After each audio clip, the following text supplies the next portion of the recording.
Let's welcome to the show Congressman Mike Johnson. He is from House Judiciary. It's great to have you on, sir. First, let's deal with this. We've got government emails surfacing that show it was Education Secretary Miguel Cardona who asked the School Board Association to send a letter to the White House that said parents who are upset with school boards should be investigated by the federal government as domestic terrorists for making threats. Your reaction to this story?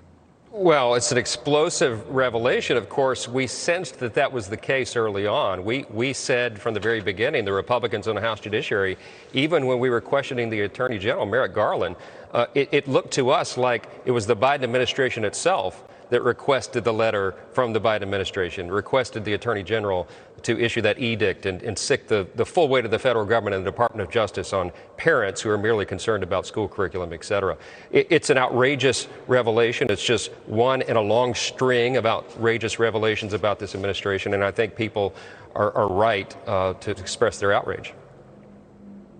So put the DOJ, put the FBI, put the terror powers meant for al-Qaeda on school board parents and not at the border where actual terrorists have been caught crossing? Well, that's it. I mean, they've weaponized the Department of Justice. And ultimately, the great threat here, Liz, as we've talked about so many times, is that the American people are losing their faith in our institutions. And one of the things that you have to maintain a constitutional republic that's operable is the people's faith and belief that justice truly is equal and blind. We don't have that with this administration and this Department of Justice. And this is just one of the latest examples of the outrage that everybody can see with their own eyes. We've got to make some changes. Let's move on to this story. Why did Democrats push back against Republicans on this story? Now it's erupted into this, that convicted murderers, violent criminals, sex traffickers, a Boston Marathon bomber got COVID stimulus checks while in prison. How did that happen? You can't make this stuff up. You know, it was almost a year ago now. Biden and the Democrats in Congress passed the so-called American Rescue Plan, right? Their $1.9 trillion spendapalooza.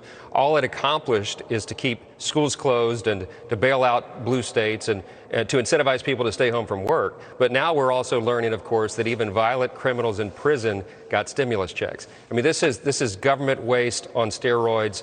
Again, just another reason that the American people are questioning what's going on Capitol Hill. We fought against this. Remember, Republicans brought an amendment to ensure that there would be no stimulus checks that go to prisoners. But when Republicans brought that amendment up, the radical left mainstream media went crazy. The fact checkers, lambasted everyone who argued for it. And now we see the result. It was totally predictable. We've got military veterans homeless on the streets of our country, right? We've got people with serious opioid addictions because of fentanyl pouring across the southern border, homeless on the streets of our country. And this stuff is going on. I mean, I know the federal government is suing convicted murderers and sex traffickers and the other, felons, trying to get them to send the money to the victims' families. But there's no chance that that's going to work, right, Congressman? I think it's a high hurdle, and the outrage is, of course, that the government itself created this crisis. This crisis. There's so many crises that the Biden administration has done on its own. It's all completely foreseeable.